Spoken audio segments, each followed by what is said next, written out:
everything began on October the 7th. Yeah, tell me about that, what you think of that as well. It's the beginning of history. And, you know, and now as we speak, the hospitals of northern Gaza are under attack. CNN is not showing these images from inside the hospitals of doctors being handcuffed, blindfolded, humiliated, babies being taken from intensive care units and incubators to other wings of the hospital as they're under attack by Israelis. This, too, is the product of American propaganda deployed by the Pentagon and White House, claiming that there are underground bunkers, that the hospitals are doubling as military bases.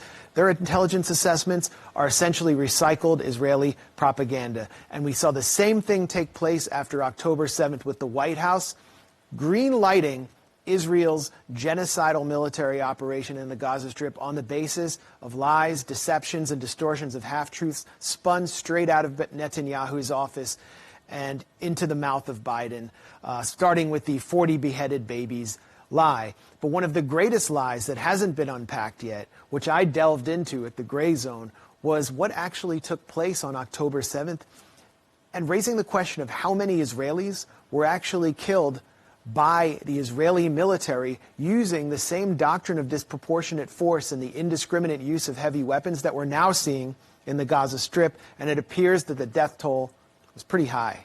Yeah, because all we hear from the politicians in NATO countries is October the 7th is when Hamas opened fire on innocent people. I mean, in fairness, many of them may well have been IDF reservists because they were Israeli citizens, but they were partying by the siege wall.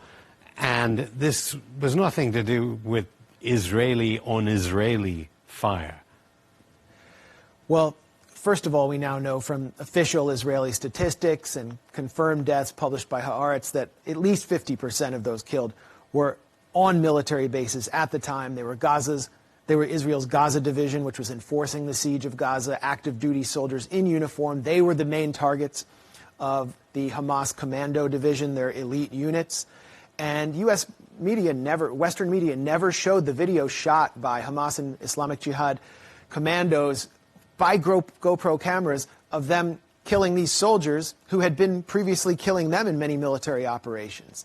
They turned to the killing of civilians or Israeli non-combatants in order to create political space for what was to come next, the Israeli operation inside Gaza. And the Israelis assisted them by providing images which are now seen on websites that the Israeli Foreign Ministry is promoting, like Hamas-massacre.com, which show extremely grisly images. Now, it's clear that in the attempt to take captives, Hamas militants did kill civilians. They were shot with Kalashnikovs. Some may have been killed with grenades. Those were the only weapons they carried. But if you look at the images of, for example, the homes in Kibbutz Be'eri, which was one of the main sites of hostage standoffs, these homes look like many of the homes in the Gaza Strip, which I've personally seen covering the 2014 assault on Gaza. Totally destroyed, cooked. Entire families are actually found in these homes, Israeli families, under rubble, as Palestinian families are now being found in Gaza. If you look at cars which were fleeing the Nova Electronic Music Festival, these cars were completely charred, melted, and many of the bodies that were found inside were also charred. And all of these images were taken and presented to Western media in various screenings and through these websites as casualties of Hamas's savagery, that they burned people alive, that they burned entire families alive.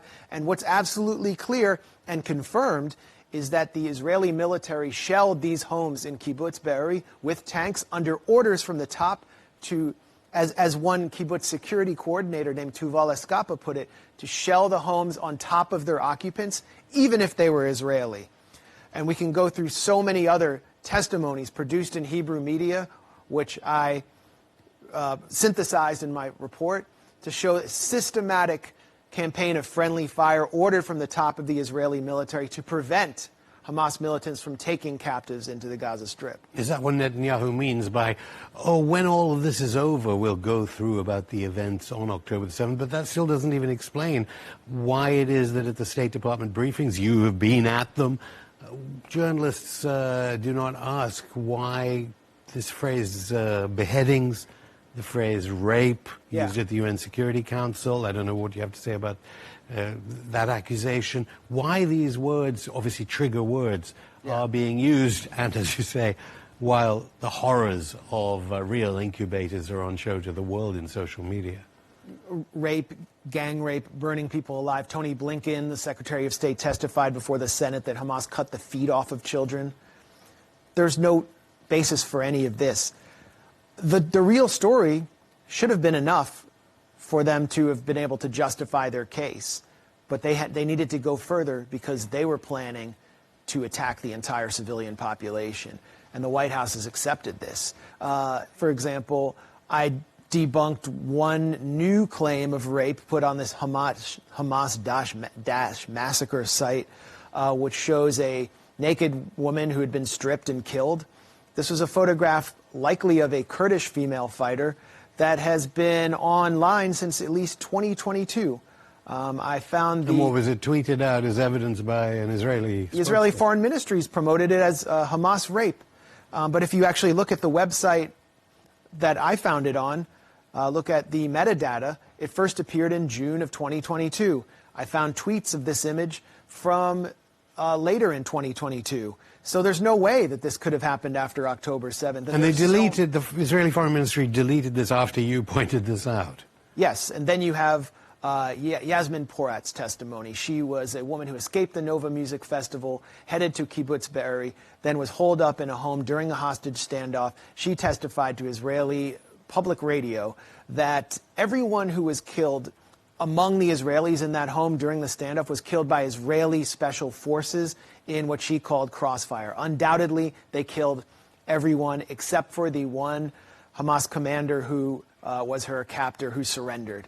And then they fired 2 shells into the house for good measure, making sure everyone was dead. Among those who were killed, according to Israeli Channel 12, was a child who Naftali Bennett, Israeli member of Knesset, former prime minister, said was actually burned to death by Hamas. This is a confirmed kill by the Israeli military, spun out by the former Israeli prime minister as evidence of Hamas savagery. There's so many cases of this. There's a website, October7th.org, where I just found a testimony by a woman who said that she had been on a tuk-tuk, a rickshaw, with several other captives and Gaza residents who may not have even been with Hamas. This is another element we can talk about. Well, and this tuk-tuk was hit, she was not hit by Hamas. Hamas didn't kill the people on it. It was hit by an Apache helicopter Hellfire missile, and she was the lone survivor. There are so many cases like this, and we can just look at the testimony of these Apache helicopter pilots to understand why that took place.